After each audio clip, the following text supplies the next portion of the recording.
Отца и Сина и Светиот Дух. Амин.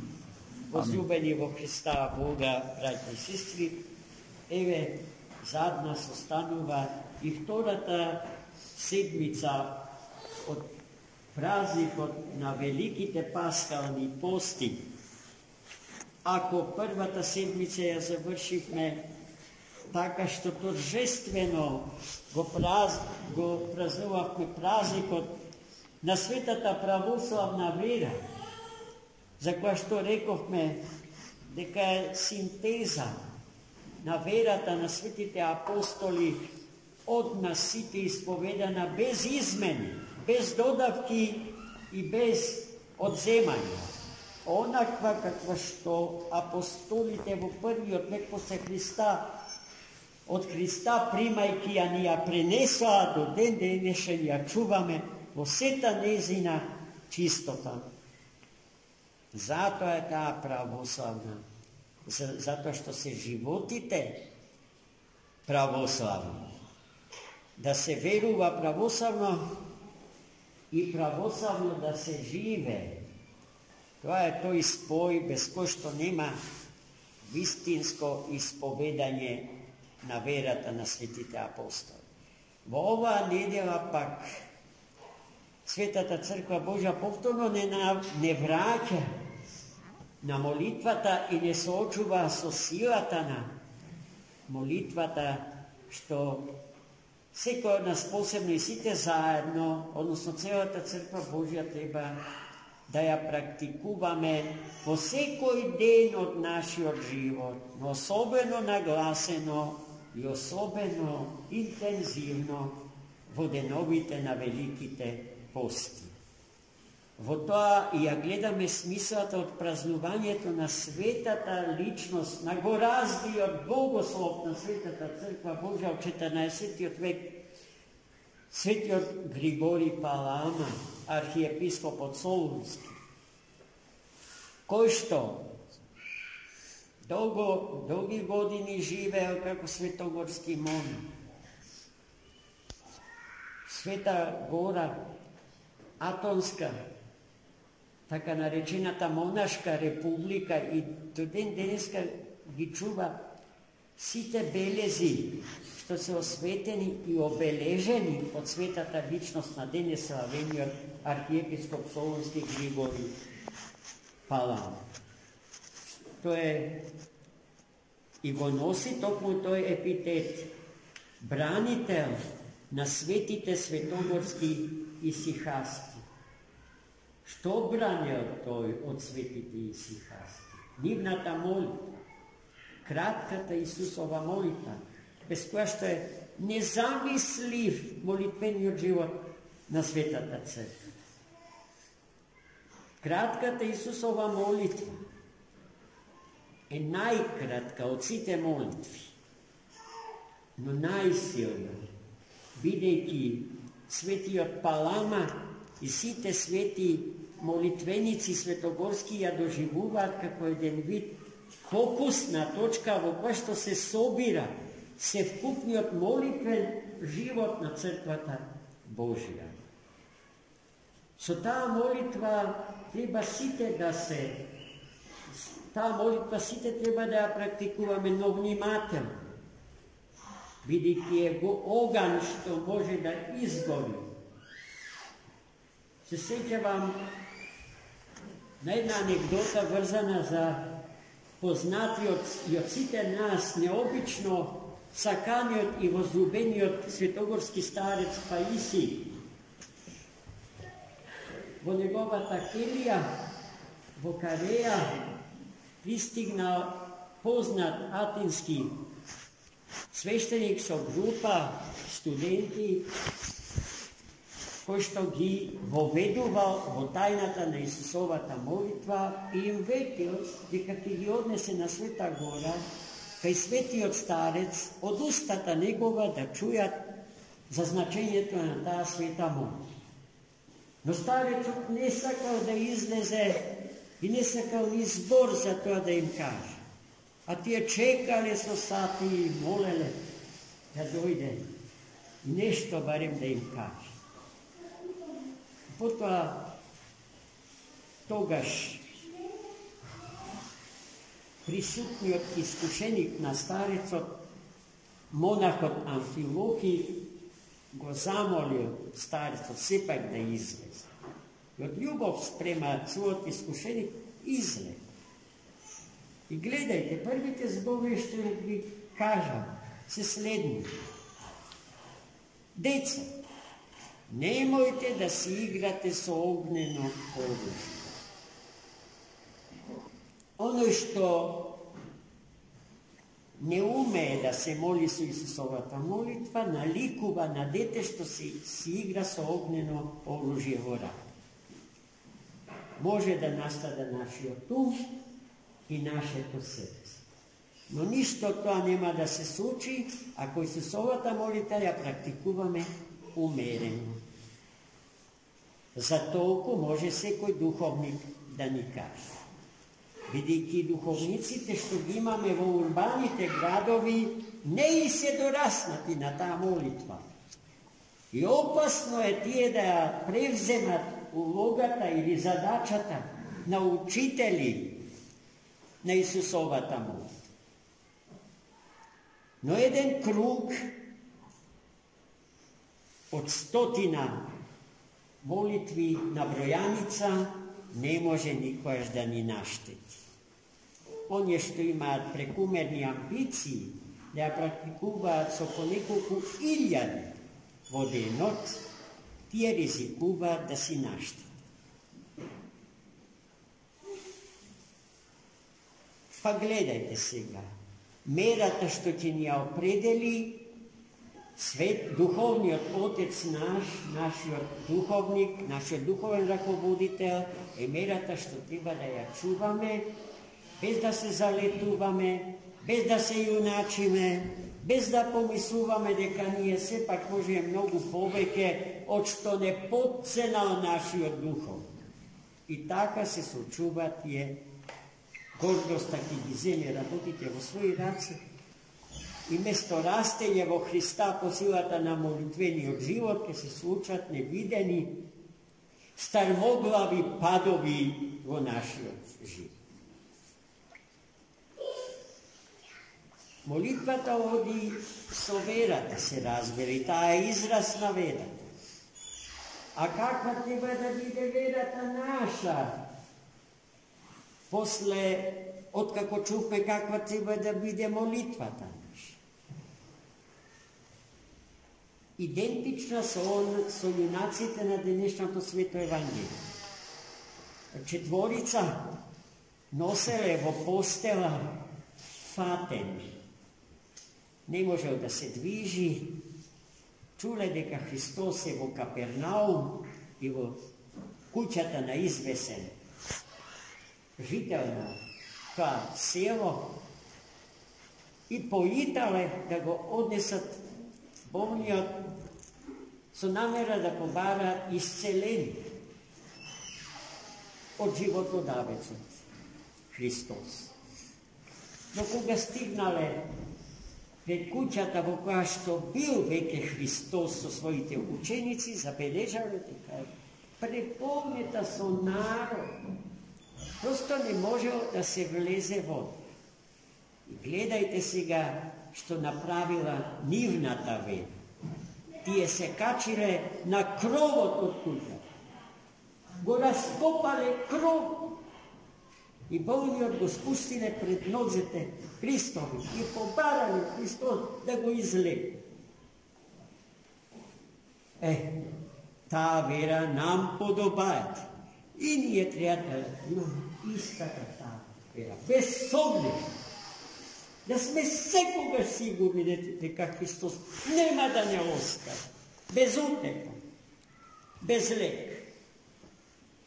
Христос ја виде верата на овие луѓе и на болниот му се обрати со зборовите: ти се проштеваат гревовите твои. Фарисеите и книжниците присутни во куќата на домакинот се соблазнале бидејќи не знаеле кој е Христос. Тие мислеле дека е некој рабин од редот на нивните еврејско-синагошки клирици, возгорден, поради што си допушта да го каже тоа што само Бог може да го каже. Зашто на вистина, во право се тие. Еден Бог може да ни ги прости нашите согрешени. Но тие во Христа не го видоа најважното. Не видоа и не го познаа Месијата, за кого што живеја и кого што го очекува со векови наназад. Се она што е запишано во Стариот Завет укажува на нивното копнежно исчекување на доаѓањето на Месија, на Спасителот на човекот и на светот. И тие стоеја пред него, но не го познаваа дека е тој. Ниту во зборовите ти се прештеваат гревовите твои, не го познаа него, туку некој горделив рабин кој што си дава за право да арбитрира таму каде што не му е местото, во просторот што само на Бога му припаѓа. И тогаш Христос реагираше на начин кој што му прилега само нему, знаејќи за што се работи, знаејќи дека нивниот ум е збунет и не го гледаат и не го познаваат кој е Христос. Ги праша, па добро, полесно ли е да му кажам на болниот, стани, земи го ударот свој и оди си дома, или ти се проштеваат гревови. Ама за да знаете дека Христос е вистинскиот Господар на животот и на севкупниот создаден свет, му кажа, стани, земи го ударот свој и оди си дома. И така, сестри, истото тоа се случува и со нас. Откако ќе се случи после долго време, сваќаме дека не посетил самиот тој. А во моментот кога се случува чудото на исцелувањето, на оздравувањето наше, не го познаваме него. Умот наш е збунет, препон со предпоставки, со хипотези, како тоа се случува, зошто тоа се случува, а потоа кога ќе се случи на поголема дистанца, од настанот сваќаме дека не посетил на еден сосема дискретен начин, ненаметлив начин. Бидејќи целта на Христос е да не ја узурпира нашата слобода и нашата слободна волја, туку ненаметливо, кротко, ќе го цитирам Свети Григорий Ниски, со нозе на гулав да ни пристане. Меко, кротко, тивко, ненаметливо. И дури потоа да сватиме, и дури да се прекориме, како ни помегнал незабележано од нашите очи. Таков треба да биде и нашиот стил на действување во овој светот, кога му подаваме рака на нашиот ближен, секогаш кога е во невоја, кој и да е. Рековме, та нема човек на планетава Земја кој што не може да биде наречен мој ближен, другиот. Покрај мене, во кого што себе си се гледам И во него себе си се пронаоѓа. И тој во мене. Да не бидеме горди, само заљубени, нарциси, кои што високо мислат за себе си. И свише, гледајќи го својот брат, кој што страда, да го гледаме како мравка. А мравката ние и не ја признаваме за битие што носи живот. Безсовесно и неодговорно би ја згазиле. И ја газили при секое чекорење по површината на ова прекрасна, преполна со живот планета. Господ да не пробуди за одговорноста што ја имаме пред Бога, пред ближниот, пред светот во кој што живееме, одговорноста за секое дихание, за се што живот носи во себе, браќа и сестри. Иднината на ова планета и на сиот создаден свет, во вистинската смисла на зборот, Бог ја ставил во наше раце, во раце човечки. Да не си играме со Бога и со нашата иднина. Затоа да ја практикуваме молитва. И не само Исусовата молитва, туку секоја молитва што влегува во составот на дневниот, неделниот, месечниот и годишниот молитвен круг или циклус од литургискиот живот на Светата Црква Божја. Зашто оној кој што се моли е риба што плива во вода, а оној кој што не се моли, вели Свети Серафим Саровски, наликува на риба извлечена од вода насува. Па гледајте кој и каков е животот на оние што не се моли. Ако смета дека живот е да се вегетира,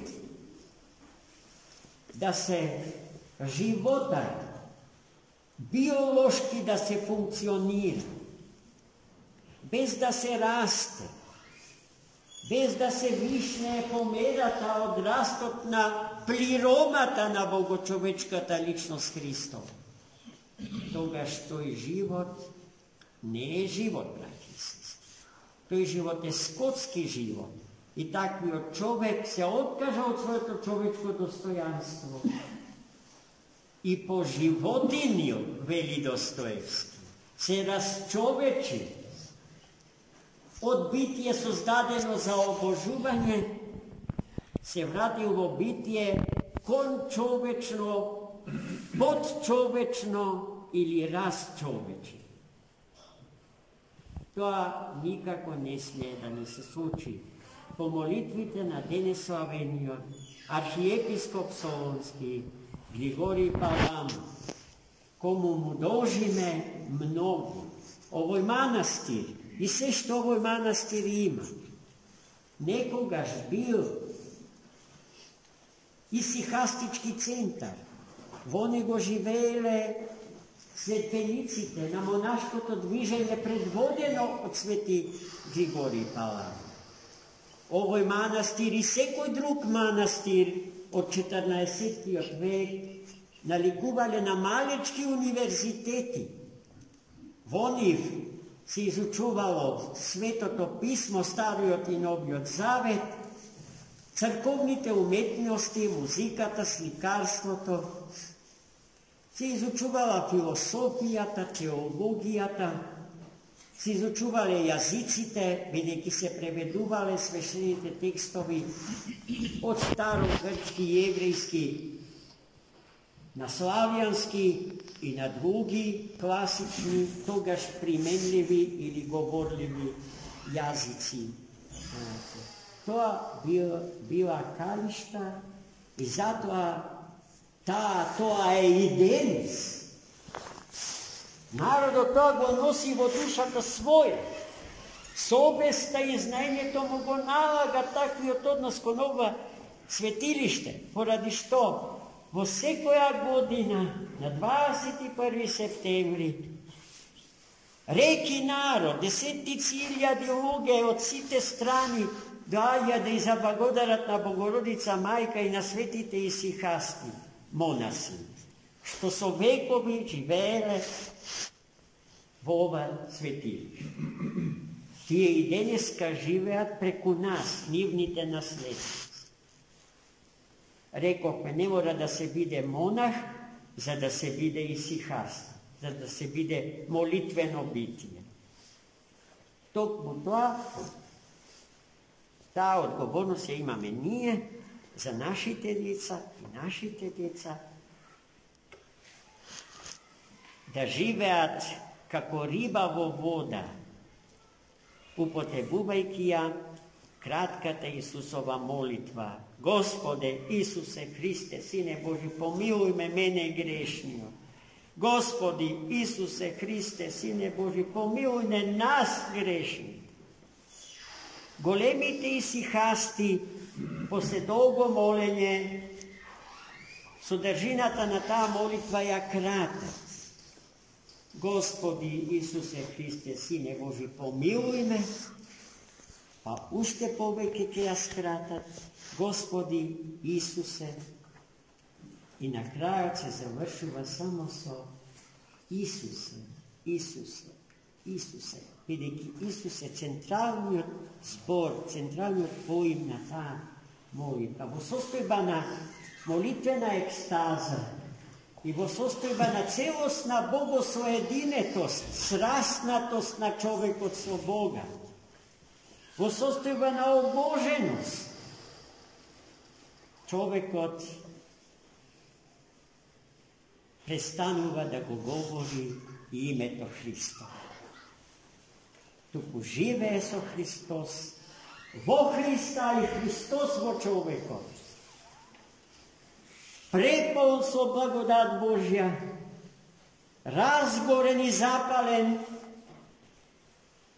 од благодатниот оган, налик на капината несогорлива од Стариот Завет, во времето на Стариот и Светиот цар и пророк Мојсеј, кој што патувајќи на врвот од Синајската гора, помина и се сретна со капината неопалима, која што ја символизира природата на Богомајка.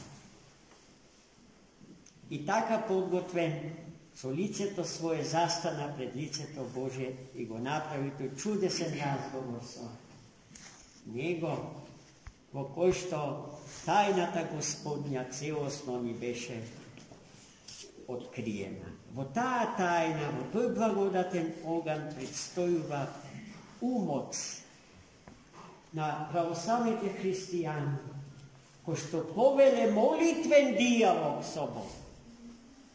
Тој диалог со Бога, со умот во срцето свое, треба да ни се случува секој ден. Не само кога сме слободни, кога немаме што да правиме со времето на нашиот живот, туку уште повеќе кога ни е најтежко. Тогаш да се сетиме на Бога и тогаш да го започнеме тој чудесен диалог со Него, во кој што тој ќе ни го открие своето лице, лицето на нашиот животодавец, Спасител, но ќе ни го открие и патот што води во Неговата божествената вечност. Амин. Замолуваме.